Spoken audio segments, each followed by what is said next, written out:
Chinese people say one has to make use of the local resources available.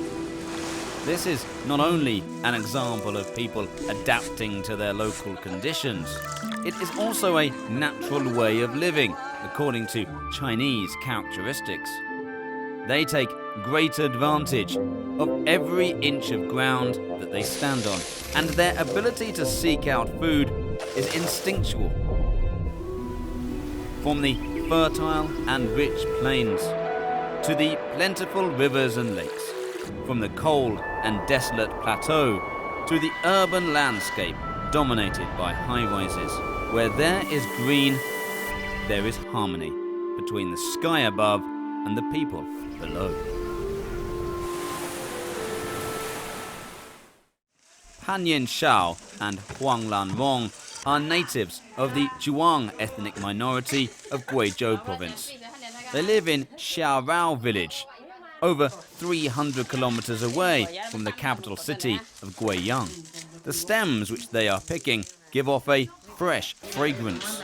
They look like common leaves, but they will play a magical role during the holiday which is approaching. The Kongjiang County in Guizhou province is the mountainous area for the Tong, Miao, Zhuang ethnic minorities. The people there have lived on a diet of glutinous rice since ancient times. In the terrace fields, hundreds of glutinous rice plants are planted in the ground. The scattered residences are like solitary islands, surrounded by remote mountains. Pan and Huang can speak Mandarin. They've undergone secondary school education, but they have never left Songqiang County. This is a maple leaf from the mountains nearby. The gifts provided by nature endow the people with an abundance of possibilities, and the local people always make proper use of such gifts. October is the harvest season for the sticky rice. Xiaorao village, where the Zhuang minority live, is preparing for the upcoming rice harvest festival. According to its texture, rice is divided into two types, glutinous and non-glutinous. The sticky rice is called glutinous rice. It contains an abundance of starch, which makes the rice sticky and resilient after it's boiled.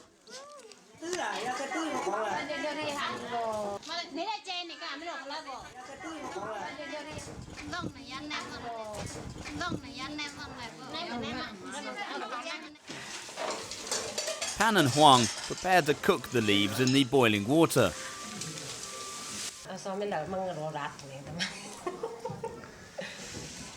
After being stewed a little, the leaves dissolve the green-yellow coloured liquid, which is the natural staining agent for glutinous rice.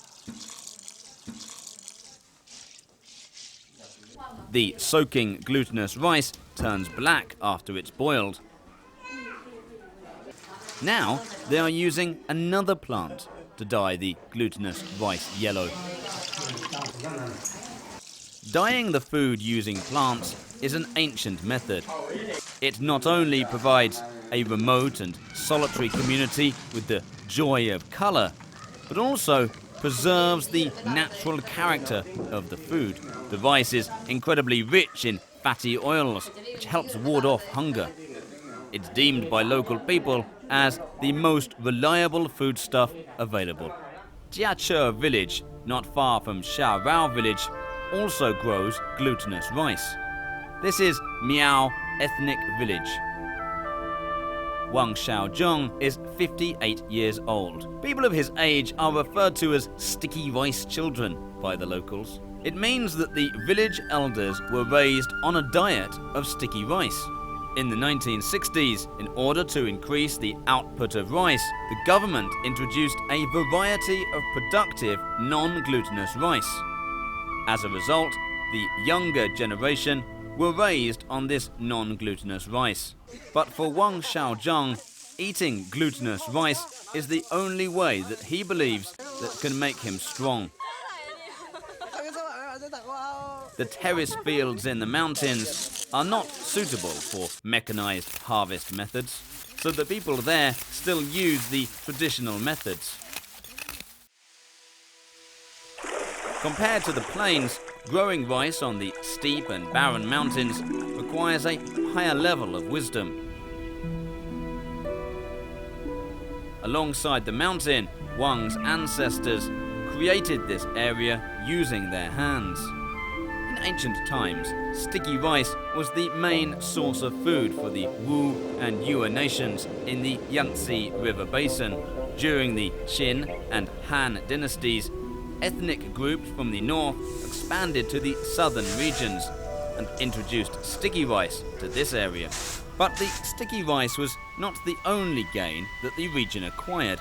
There were other hidden secrets lying in the paddy field. 1,000 years ago, Wang's ancestors found that carp and ducks could be raised alongside one another in the rice field. The carp and the ducks help clear any pests from the sticky rice plants, and their feces provides sufficient nutrients to the rice.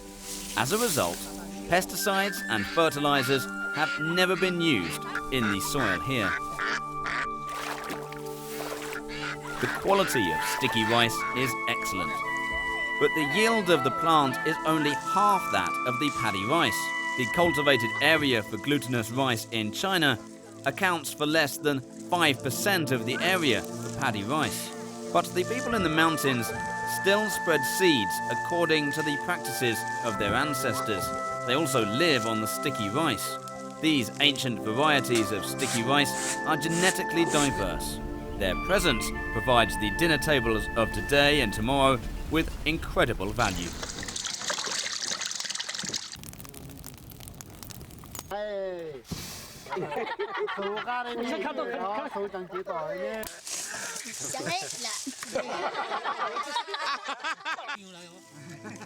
Today, in Wang's village, some young people have abandoned the life of growing sticky rice and have instead chosen to settle in the city. As the practice of cultivating sticky rice continues to decline, traditional methods of farming, a collective way of life for many, have gradually faded away. The main food for the harvest festival has been prepared. Pan and Huang start to make the main course, Sous fish. Songjiang is humid and damp for the entire year. In order to avoid the growth of bacteria, most of the fish are salted in order to preserve the meat.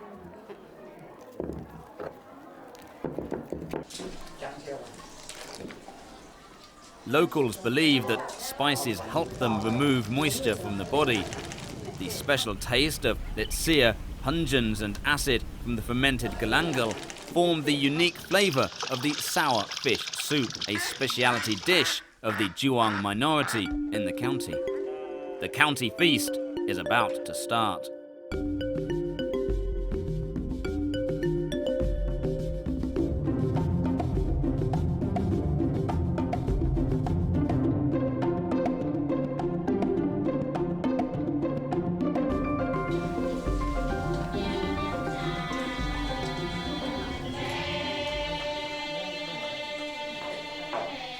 Xiaorao village is famous for Weiju. It's a kind of liquor made using local sticky rice. This liquor is made by Pan Yin Shao. It's been preserved for 7 years.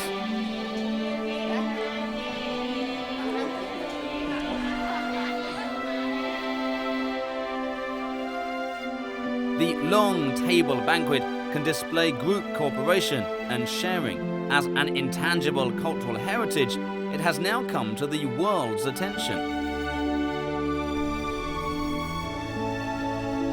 The ethnic groups living in the barren lands in the mountains have created delicious food thanks to their wisdom. But in order to gain and harvest food from the vast ocean, people must possess a completely different set of extraordinary skills.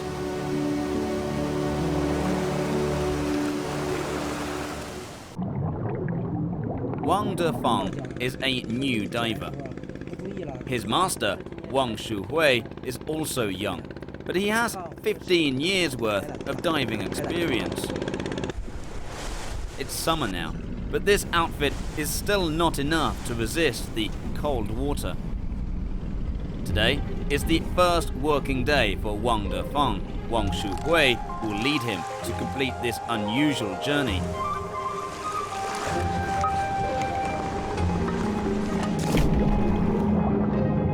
Their work involves tracking down a precious marine creature. This sea cucumber is sleeping quietly.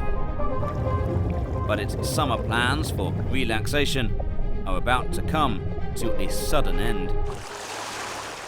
Jiangxi Island. It's in the North Yellow Sea. Less than 15 square kilometers in area, it's endowed with a wealth of marine life. Under the blue waves lives a thriving community. Invertebrate, including sea cucumbers, abalone, and sea urchins, regarded as the treasures of the sea, are all abundant here. Pure water and active ocean currents create their special living conditions. It's a strange and new world, but Defeng is too busy to appreciate it. As a newcomer, diving 30 meters underwater makes him feel out of sorts. At the bottom of the sea, without sunlight, the surroundings are incredibly dark. He is scared and experiences a feeling of fear. As I hold his hand, I can feel his fear. His hand was very stiff under the sea, trembling. The family of sea cucumbers has been living on the earth for 600 million years. But so far, apart from the Spanish, only Chinese have mastered the art of cooking sea cucumber. But the sea cucumber collected by Shuhui and Defeng is not indigenous to this area. 3 years ago, billions of cultivated sea cucumber seedlings were fostered in these waters. The period of growth for them and their counterparts is the same.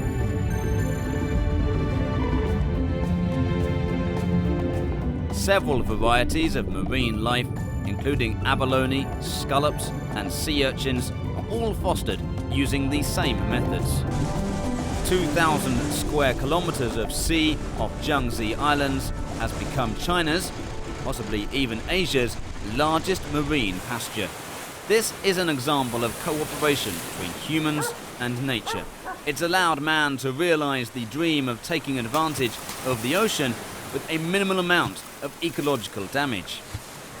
Seafood is very important for our survival. It provides more than half of China's total population with its source of protein. The most representative example of sea cucumber being used in Chinese food is Shandong's most famous dish, scallion-flavored sea cucumbers. Sea cucumber is rich in protein, and it turns gluey, supple and slippery after being boiled. It is complemented with fragrant green onions. Abalone, in today's China, is also regarded as high-end seafood. It became famous much later than the sea cucumber, and is the new favorite addition to a luxurious feast.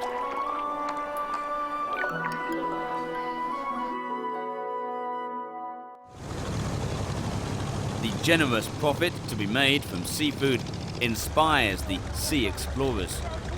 Every morning they are busy working.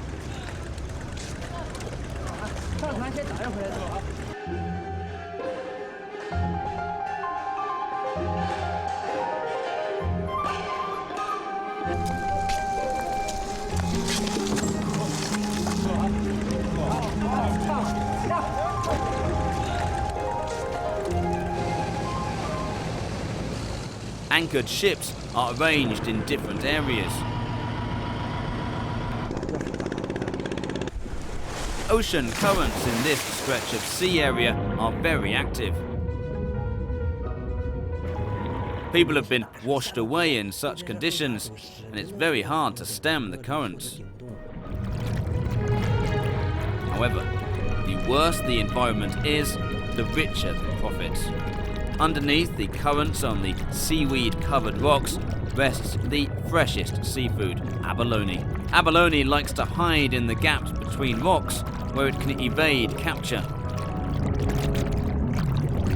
Abalones are rock climbers. Their wide feet can absorb 200 kilograms, and even in the raging sea, can still cling to the rocks. It makes them very difficult to catch. When you see the abalone, think they are good enough, then cling to the side of the rock and try to scrape it off as fast as you can. Won't have more than one chance to do this. Xu Hui and De Feng work in the waves. When they reach the seashore, they cannot wait to show off their harvest.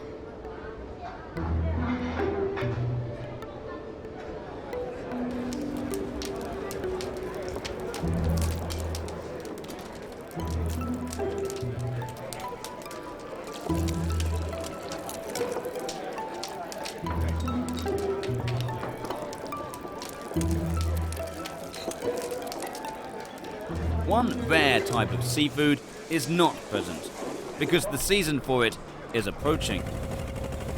45-year-old Wang Huxi is preparing for the last dive of his working career. His equipment includes a special lead weight, helmet, and shoes. The total weight of all this equipment exceeds 50 kilograms. It allows him to dive 40 meters underwater. Sea urchins are an ancient marine creature, but it was included into Chinese cuisine in the past 30 years. It's all part of the popularity of Japanese cuisine in China. The most basic and popular way to eat sea urchin is to eat them rare, because the sea urchin yolk lies in its hard shell. This delicacy only comes around every June to August each year. After completing this harvest, Wang Huxi will say goodbye to his job. In China, the retirement age for heavy diving is 45 years old. The stage now belongs to De Feng.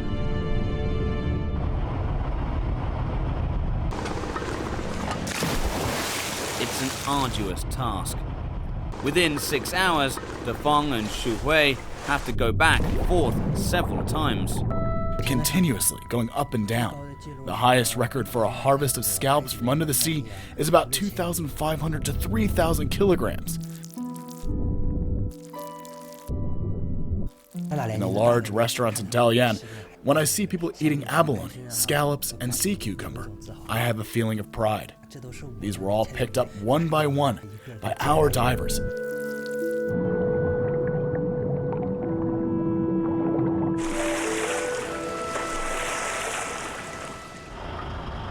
Xu Hui and De Feng are exhausted. This is De Feng's first harvest as a diver. Some immature scallops are thrown back into the sea.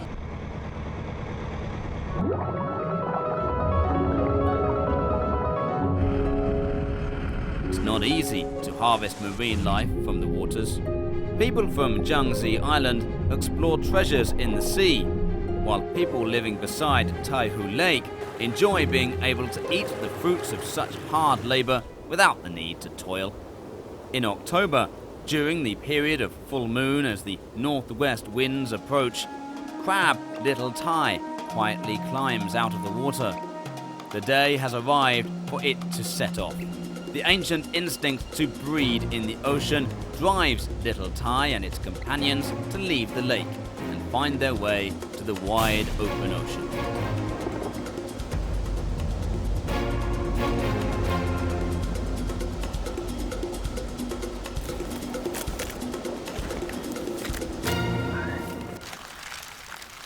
Little Tai lives in Huzhou, Zhejiang province, in a breeding pond of almost 3 hectares. 7 months ago, it, along with over 20,000 companions, came here. They were the size of buttons, but now they are much stronger.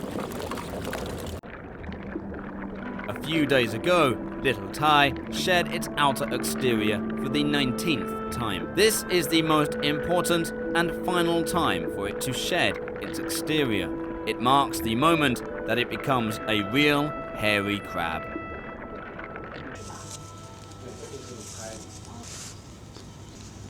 In China, crabs have been eaten for around 4,000 years.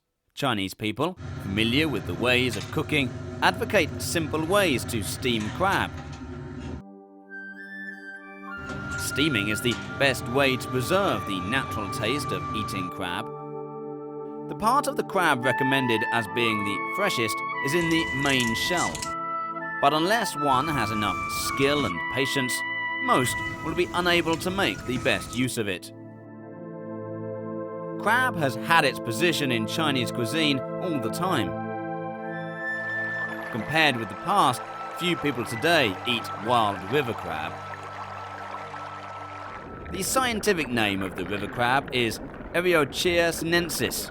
During its breeding period, this crab moves in crowds from the tributaries and lakes in which they inhabit. They head to the entrance of the Yangtze River.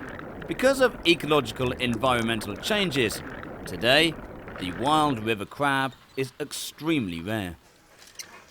Little Tai is the result of artificial breeding. The water in the pond comes from the Taihu Lake. Little Tai eats the marshy weeds, small fish and shrimp that live in the pond. Compared to its counterparts, Little Tai has a longer growth period and a stronger body. Although it lives in the same pond as its companions, Little Tai has a different price tag. Depending on the weight, a 100-gram hairy crab can sell for 25 yuan. Meanwhile, the price of a 350-gram hairy crab could be 20 times higher. Little Tai has not disappointed its owner. It weighs over 350 grams. The traditional crab season only lasts for 2 months, and due to the expensive price, only a few Chinese people are able to enjoy the delicious taste of crab. But the situation led to the creation of a new dish made from common ingredients that have no relation to crab. Now, the culinary master starts his magic. The combination is not complex, but the results are amazing. The taste of this dish is similar to that of crab. In China, using cheap food materials that can transform a food's taste is an interesting cooking theme. And this dish has a proud name: crab flavor fish. At present, the hairy crab has become one of the most profitable breeding industries here in China. In the natural rivers, 1/15 of a hectare is inhabited by about 100 wild river crabs. However, in 1/15 of a hectare of breeding water lives at least 600 crabs. Little Tai and its companions lack both food and oxygen.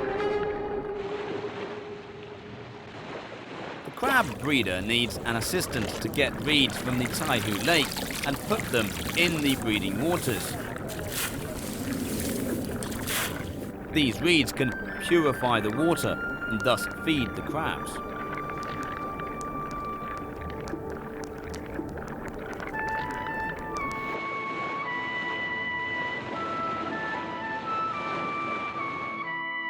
In the production area of the river crab, people have great creativity in using this food in cooking. Steamed dumplings stuffed with crab meat in Xinjiang is an example of a classical crab dish which has been eaten for hundreds of years. With complicated and sophisticated materials, mainly crab roe and crab meat, people cook these special dumplings using traditional ways. Each dumpling has 32 folds. The power of steam fuses the best features of the crab into the soup. The pastry dough stuffed with hot soup is razor thin and resilient.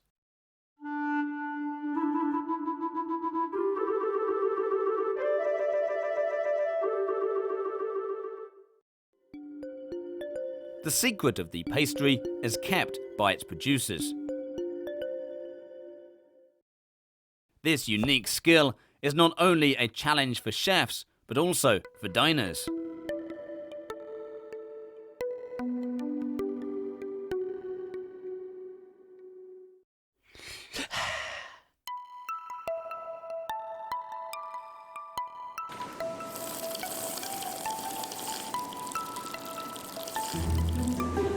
Those who buy hairy crabs mainly come from cities, among which the Shanghai people are the largest consumers. This trend is related to its location. Shanghai lies at the mouth of the Yangtze River, which was the starting point of a wild river crab's life. Although the hairy crab is so expensive, the shrewd Shanghai residents never hesitate over buying this delicacy consumption. As a representative of foodies from the south of the Yangtze River, Shanghai residents are the most fussy critics. They eat hairy crabs according to the specific seasons. They believe that the female crab reaches its best condition in the 9th lunar month and the male one in the 10th. 50 kilometers north of Shanghai lies the home of hairy crabs, Chongming Island. Geological movements in the ancient times created the world's largest alluvial island at the river's mouth, the Yangtze River Delta, a rich and fertile land. It has a history of over 8,000 years. Currently, it is the most developed region in China.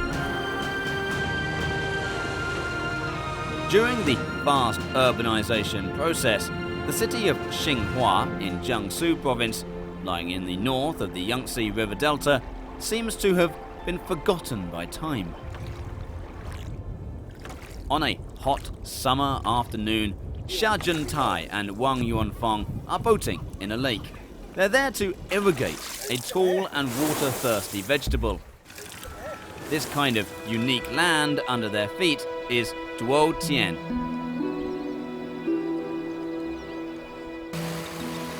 The middle and lower reaches of the Yangtze River is the most populous region in China. Thus, imagination is required in order to provide sufficient food in an area of limited land. Duotian is the poetic result of the local people's creativity. More than 1,000 years ago, this area was covered with low marshlands.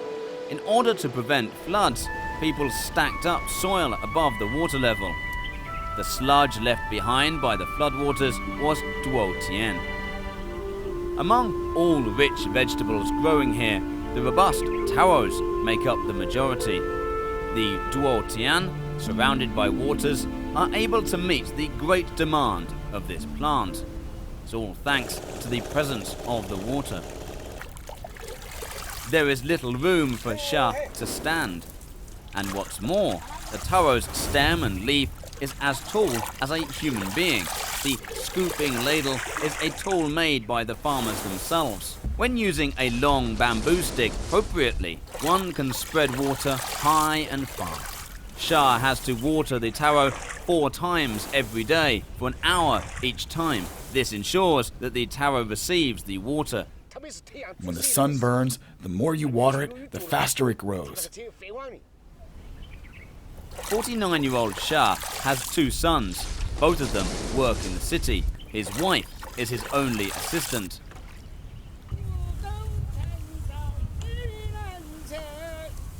In the taro's peak growing season, Xia and his wife are busy with their farm work, even having their lunch on the boat.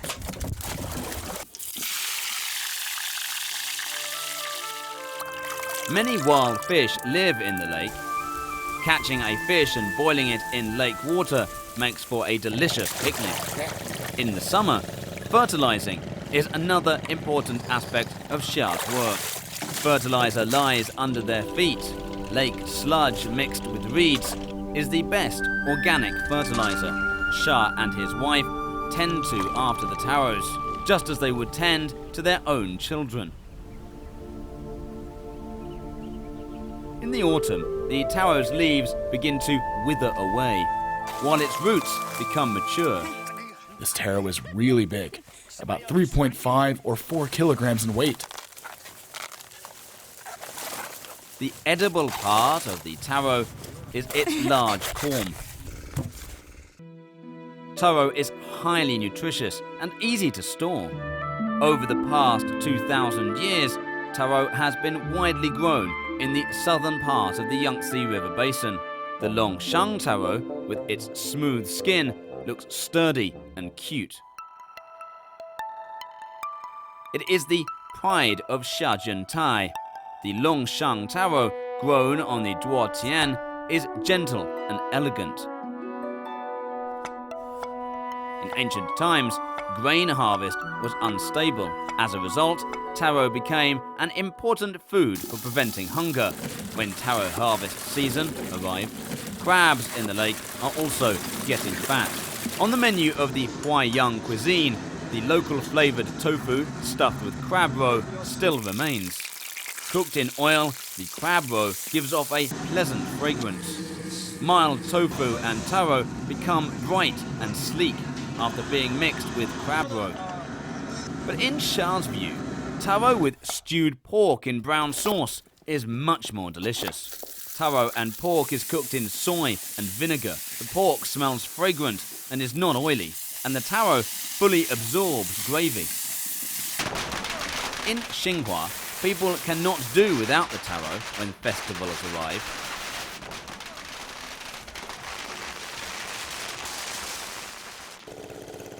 In the most vibrant economic region, Xiajiantai's family has been living in the rural area of Xinhua for generations. He may be the last one in the family that still works on the farmland.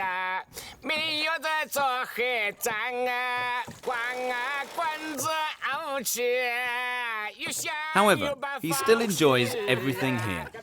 The natural Duotian, his wife and his family.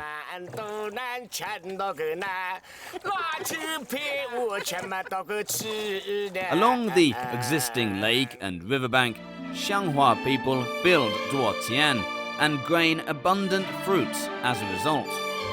This type of living conforms to the natural wisdom of the locals.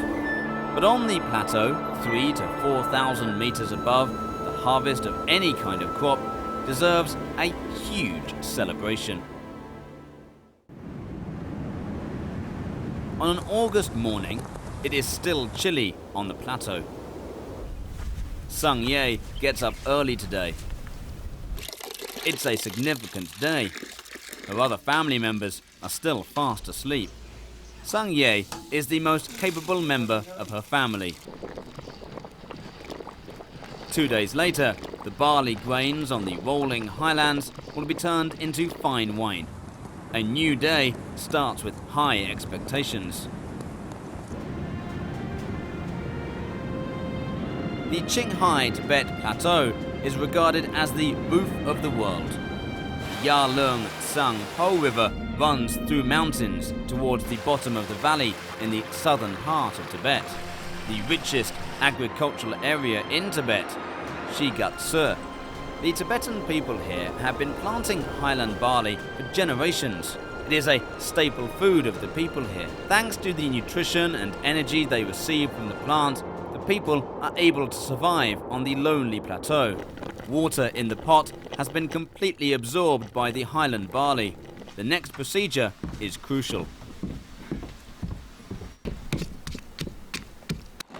Because overheating it will make the barley wine bitter. Sung Ye always controls the temperature very well. Outside the village, the highland barley is ripe. Highland barley has the highest content of gluten among all grains. It is very resistant to the cold, which means the plant can grow on the bleak plateau. The low atmospheric pressure on the plateau means you can never cook something thoroughly. People must first stir-fry the highland barley and then process it.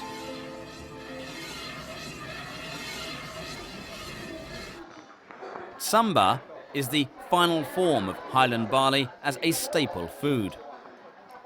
Barley powder, butter tea, large chunks of butter and milk crumbs complements samba the best. Mixtures of food with the highest calorie content possible is attributable to the special demands of living on the plateau. In extreme cold, people need to refuel through food. The growth of each highland barley plant means a lot.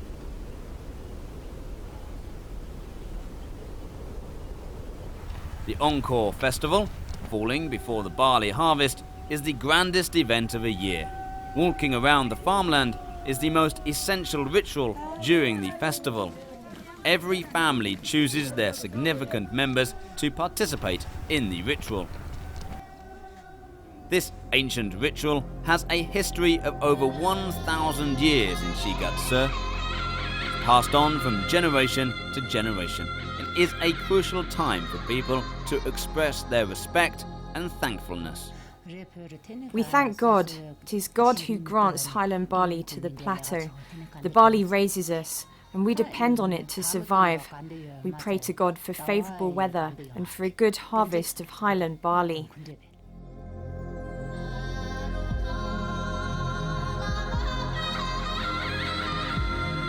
On the sacrificial altar, handprints made using barley powder are left with strong spiritual power.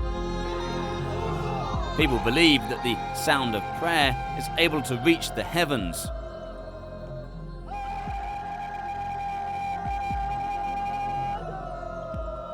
The celebration of Encore Festival lasts for an entire week. Every family puts up colourful tents.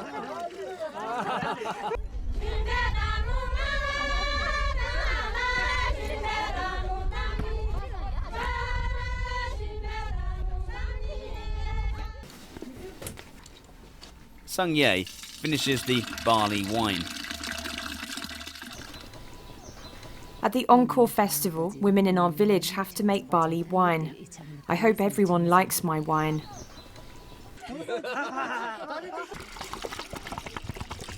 Sung Ye's barley wine is fine and sweet, and it's applauded by many people.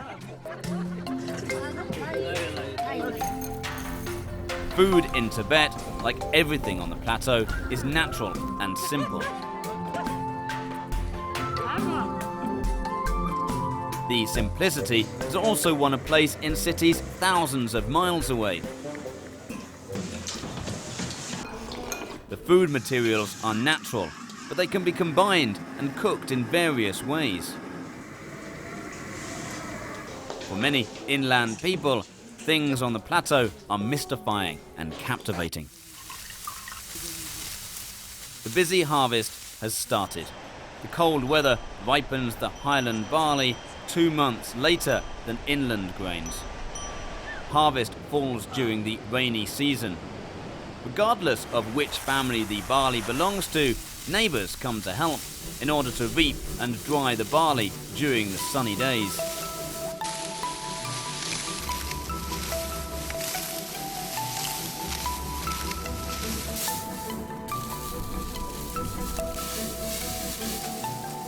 Highland barley, which has been put into bundles, is piled tidily on the plateau, with snow-covered Himalayas in the background.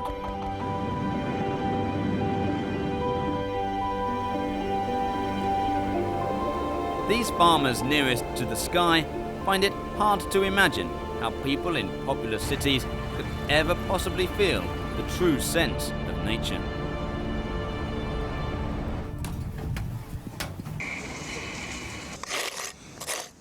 Zhang Guichun is a native of Beijing.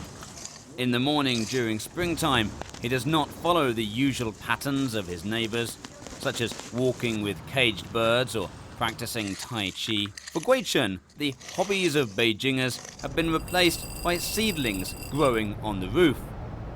5 months later, the seeds grown by Guichun will create a small hanging miracle in the city where he lives. Beijing.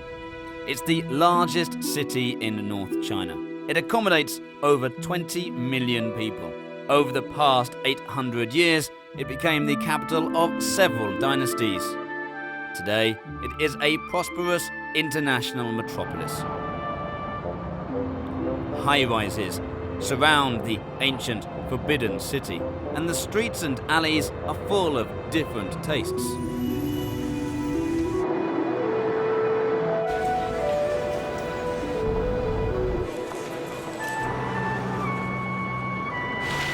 Guichun lives in a traditional hutong, or alley. He has an extraordinary dream. to own his own vegetable garden. It's a luxurious wish. More and more people are moving to the city, where land is the most treasured resource. As a result, Guichen has put his dream on the roof. Seeds grow quietly on the ground. The rearing pond on the roof still contains ice from last year.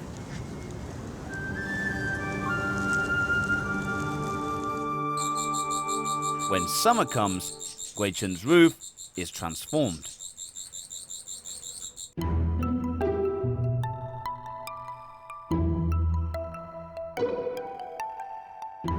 There are a total of 3 truckloads of soil. I carry this soil one pail after another because it is the roof of the building. Lots of people try to tell me that growing vegetables with this little soil is not like planting vegetables in the earth. Can you grow vegetables there? Impossible. I don't believe what they say. I tried the experiment several times because I majored in traditional Chinese medicinal plants. I added several types of medicinal Chinese plants to the fertilizer, and the effect is amazing. I astonished myself. They're all large. The largest melon was 19.75 kilograms last year. While others flock to the market to take vegetables home, Guichen is like a comfortable farmer, using his local materials in a self-sufficient manner.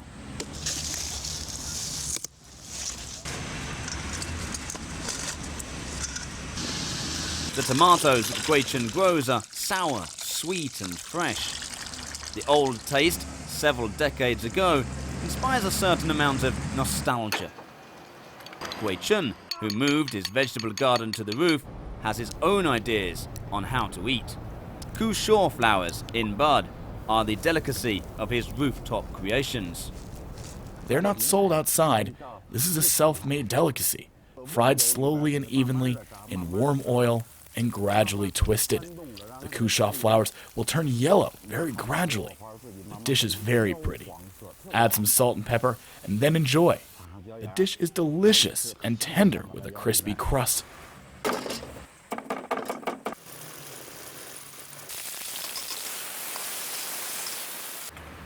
Even though this is ordinary home cooking, the fresh ingredients and healthy benefits put people's mind at ease. In the urban area, lots of rooftops are unused, but Guichen's roof is full of vigor. It's like a busy biological club.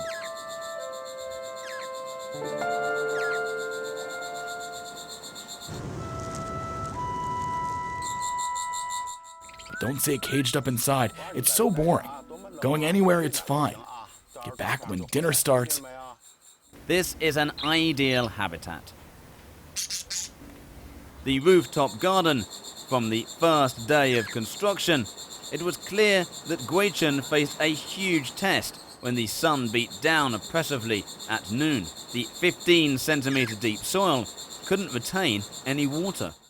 I consulted so many people. No one agreed to water the garden at noon. Seeing that his plants were dying in the heat, Guichen decided to go for it. I poured the water slowly, cultivating it in a high temperature to make it adapt to the water. The trees didn't die, and they adapted to my new process after half a month. Then I watered a larger area. The plants are used to it now. 适应它半个月吧，然后就大面积的浇它，它就完全适应。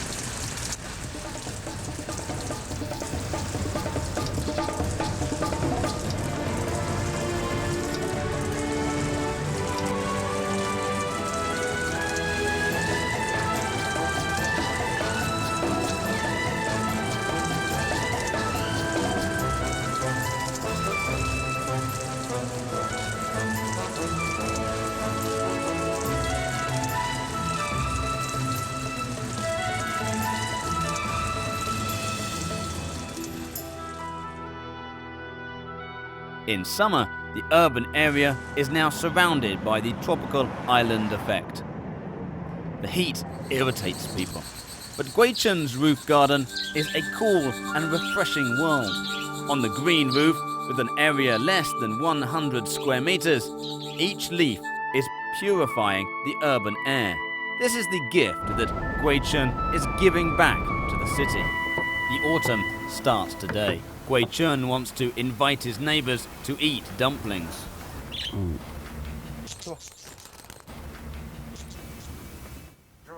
Eat, eat, eat more. You must be hungry, aren't you? Eat. Good. The filling of the dumplings is made from the produce harvested from Guichun's garden. Every day it grows a little. It's this big. To see it get bigger, To see it get bigger gives me a feeling of fulfillment like a child. That's about 10 kilograms. the melon is so thick.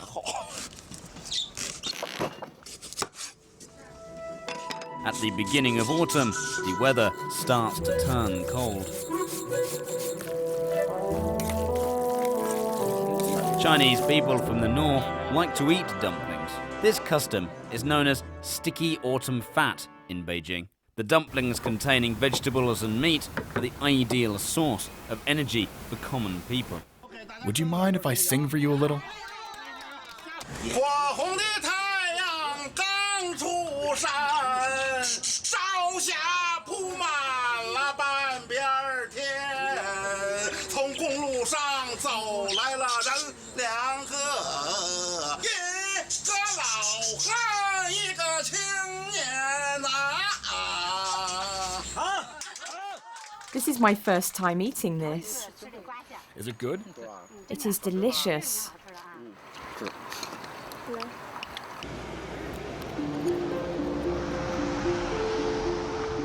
Every day, when night falls, different kinds of diners hang around in thousands of restaurants across Beijing.